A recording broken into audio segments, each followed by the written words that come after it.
Hey everybody, how are you guys this morning?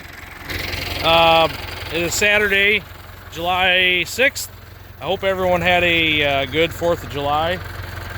If you believe me or not, it rained. I can't believe you wouldn't believe me, but on the 4th and the 5th, and probably today too. It's supposed to rain tonight. Currently, right now, it's actually not bad. And we do got blue skies up here, but they're calling for rain tonight, of course. I think it's rained every day. I don't know. I lost track anymore. Anyway, yeah, we had another 1.5 inches of rain on the 4th of July, and then yesterday afternoon it come through. I don't know. We got another 1/2 inch yesterday afternoon at, I don't know, 5 o'clock, somewhere in that area. So, but anyway, today I'm clipping Pastures.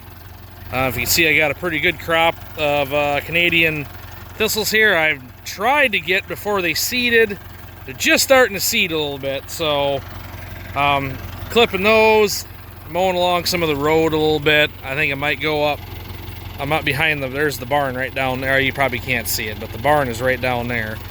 So I'm up behind the barn in what we would call the pig hill pasture. And then right across this fence here is the pasture the cattle are in. That's the big pasture. It goes up behind the machine shed. This goes up to our ridge here.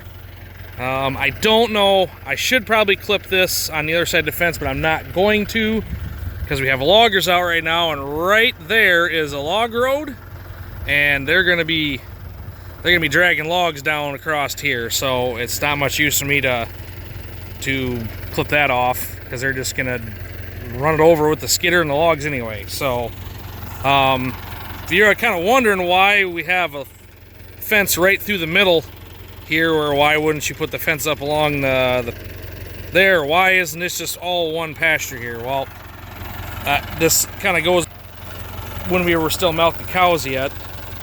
The pasture I'm in, pig hill pasture, depending on the amount of cattle we had at the time or whatever, this would have been normally like the night pasture for the milk cows when we were done milking them.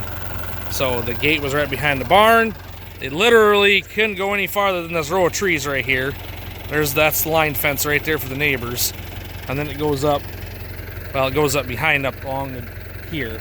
So obviously this right here is still ours, but the line fence is about right there, and it goes straight up along the bottom of this hill right here. And then it goes straight up this hill right here up to the neighbor's ridge that we used to rent when we were milking cows. So this pasture here would have been the night pasture. If we had a few more head of cattle, it would have been like the young cattle pasture. Like we'd have had calves that were too old to be on the bucket yet, old enough they weren't drinking milk anymore, but they were too young to breed, so we let them up here. And also, I think shortly after we started our beef herd back in the early 90s, mid 90s, when we had only 4 or 5 head of beef cattle at that point, we would let them in here, and this would be the beef cow pasture. The big pasture here, this one, that was where the cows went all the time. That was the daytime pasture. I don't remember them being any place else, really. That the cows would get out after milking in the morning. They usually would eat out of the bunk feeder for a little bit, and then we'd turn them out into the big pasture, and it's where they would be during the day. And then obviously in the afternoon we'd go get them before milking. And then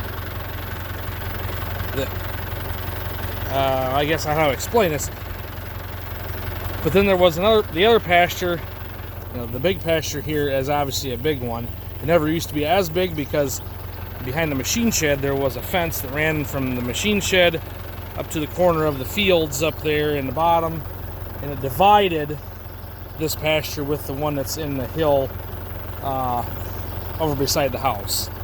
And that is always where the heifers were at that were bred, or the dry cows were at when they were dry. That's where they were at. And then after we got a number of beef cattle, when we start to get up in that 20 to 30 head of beef cattle like we do now, that become the beef cow pasture. And then this pasture where I'm at, got a clip here, is the one that would have been the would be where the young cattle would be, and dry cows. So and that way we kept separated the milk cows from beef cattle on that fence. We took that out here a handful of years ago, so now the cows just have this one, beef cows have this one big pasture. And then there's one way over there down the valley that the hayfield is in, out in the bottom where we always load the corn and beans in the winter or fall. That one would have been also a night pasture, possibly. I know we would turn them over, and the only problem with that is you got to cross the road to get back over into the barn again. So that one wasn't pastured too often, because first off, it's not a real big pasture. It would only be something that would be a couple head there if you're going to keep anything in there for any amount of time. It would be a lot bigger if we'd have fenced around the two big fields that are up on the hill up there. But those didn't have any fence around them, so it was, we put a gate across the alleyway up there, so it's literally only probably a couple of acres of pasture. Obviously, we wouldn't let them in that field. We do now. We cut the hay off, and we'll let them in there for a week, let them chew it down. But anyway, and then the other pasture is actually just the one right there around the buildings, below the farmhouse there. That would be also a night pasture. I remember pulling in the green feed box when we were kids. That's where we feed them down below the house there at night, the green feed box. But anyway, that's enough chit chat. I'm gonna put you down here, and we'll see if we can't get a little bit of video of me clipping. So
Alright, well, you got a little bit there. I'm not done yet. I'm gonna let you guys ride with me for a little bit here.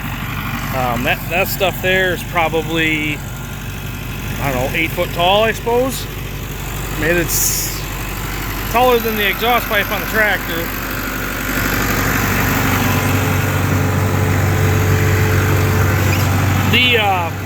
I don't know if you guys heard it. I'm sure you did the ticking and the clunking noise. That's more the blades in it. We put new blades on it last summer, I guess it was. And the only place we could find that sold blades for this is a King Cutter. The hardware store that was bought at doesn't sell them. which doesn't make any sense to me, but found a spot. Actually, it was on the internet. They were out of, I don't know if it was Mississippi or Louisiana. They sold them, so I bought them. They're a touch longer than they're supposed to be, I think, and more obviously is brand new. I think the stump jumper in there is starting to get a little wore out, some pivots in there. And then the outsides of the frame down there, like the outside edges there, they're kind of bent in the back from hitting stuff. So when that stump jumper moves a little bit in there, it hits the side of the bore. But anyway, I got the old trusty 6A4 on today. I took the loader off. It's kind of weird driving without a loader on this thing. The funny thing is back when we were kids, the loader was off of this more than it was on it. So this was pretty common to see the tractor this way, because we cut hay, raked hay, we baled hay, we disked with it, we planted corn, hauled chopper boxes with it, because it wasn't quite big enough to be blowing corn up or silage up the side, or corn or hay, whatever. So a lot of the times, well, go back even before we got the we had a 706 at one point. Once we got that kind of hauled loads, or we run the blower with that. Then we got the 756 we got now. That tractor actually went on a chopper. This tractor hauled the loads and then put the 986 on the blower, because it was big. That was the big tractor. Yeah, that was, you know, we hauled. Before that, we actually hauled loads with the 300 down the ridge road here, or at the bottom or wherever. A lot of times we chopped hay, it was on the ridge. But we had hauled hay, silage with this 300, because that weighed, you know, that had a set of wheel weights on it. It had fluid in the tires. I mean, that thing weighed, I don't know, probably 7,000 pounds, I suppose. Maybe more than that even. This tractor weighs like 8, so, but the 300 obviously wasn't big enough to be blowing anything up the silo. So we would, before we had 706, 756, we would run the blower with this, and then we would chop with 986. I don't remember that too much, because we got the 706 and I was pretty small. I mean, I remember Dad buying it at auction. We didn't have that only for a handful of years. It wasn't really wore out 706 gas. So. Anyway, enough talking. I'm talking again. Why I do this. But anyway, let's go clip some stuff.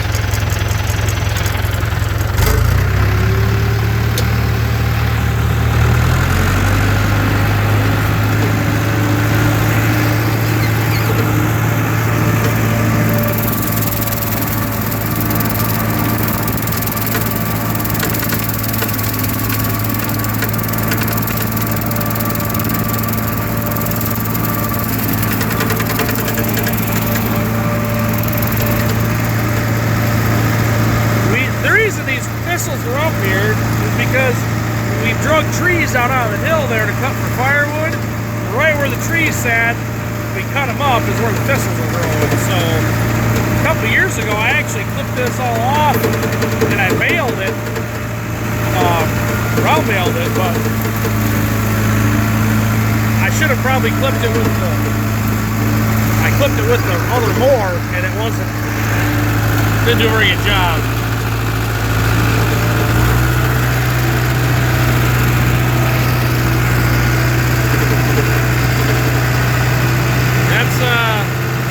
Pretty tall stuff.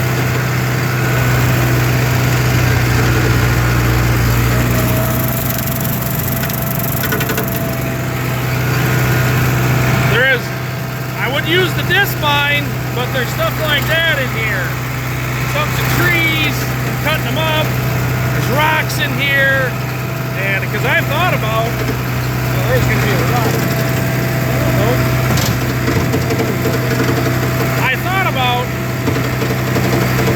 this with the disc vine, you know, and making a crop of hay off of it. This is usually the first pasture we turn the cows out into after in the wintertime, in the spring. So they get it chewed off and kind of get them a second crop growth. I always thought about clipping it off with the disc vine, but I don't really want the disc vine in here too bad. So I clipped it off a couple years ago with the big mower that we have. It failed it, but it doesn't do a very good job cutting it, and the stuff didn't turn out worth the crap. So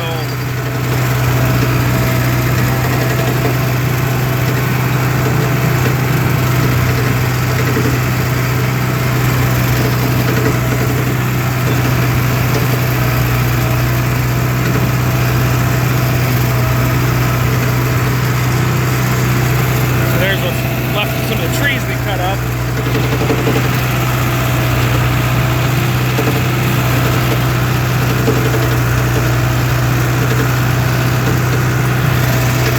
I'm hoping that, you know, this stuff will, obviously the grass will grow back here.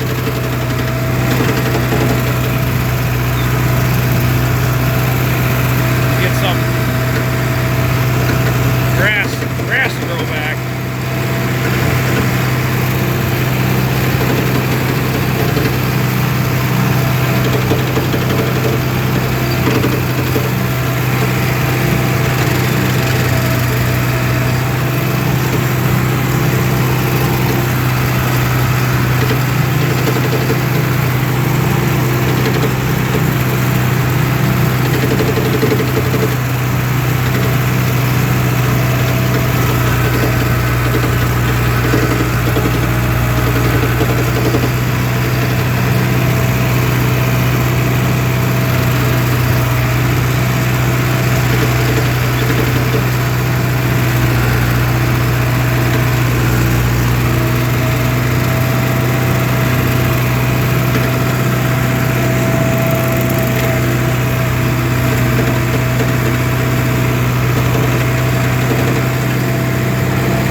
Well, that's much better. Should be able to get some grass to grow in there now. So they were just starting the seed pockets, or whatever you call them. They haven't opened up yet, so hopefully I'll be okay. So yeah, probably, I don't know, a handful of years ago, I actually thought about tilling this up and reseeding it because the thistles were so doggone bad in here. Like the cattle, there was nothing for them to eat, and I don't know what happened. It ended up like the next year come up, you know, just pretty good grass. So I just stayed ahead clipping it. And this year has been kind of a pain to keep clipped, or to even start clipping, because we've been trying to make hay, which we do have all done. We did get the oats done,